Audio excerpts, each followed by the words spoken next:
Good afternoon po. Yusek, some lawmakers have expressed disappointment after the president did not mention in his SONA anything about online gambling. How does the palace view this po? And also, kumusta po Yusek yung ginagawang evaluation ng Pangulo? Are we expecting a policy change on online gambling? As of now, maganda po kasi wag tayo masyadong magpadalos-dalos.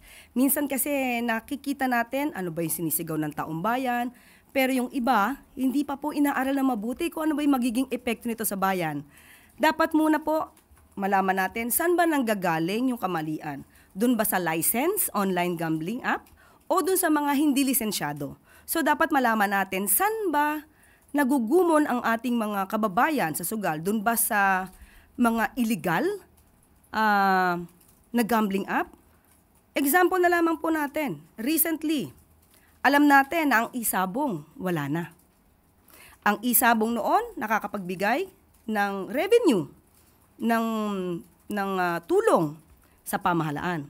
Nung tinanggal po yan, definitely wala na. Pero bakit may isabong? So sino nakikinabang sa illegal na sabong ngayon? Bakit isa pang mambabatas ang nakitaan natin na siyang nagpatunay na mayroon pang isabong? So dapat ito aralin mabuti. Ano ba ang dapat gawin? Dahil kapag nga tinanggal natin talaga agad-agad ang online gambling at maapektuhan naman yung ibang mga lisensyado, makakaapekto ba ito sa tulong sa bayan, sa tulong sa mga estudyante, sa tulong sa mga Pilipino? So hindi po pwedeng magpadalos-dalos ang Pangulo dito, dapat aralin po dahil sa totoo lamang po ang mga revenue po na ibinibigay ng lisensyado na online gambling ay nakakapagbigay talagang tulong sa mamamayan. So, dapat pong aralin at hindi po dapat na ura-urada at mag-uutos agad na tanggalin agad yan. Dapat inaaral po yan. Yan ganyan po kasi ang gusto ng Pangulo.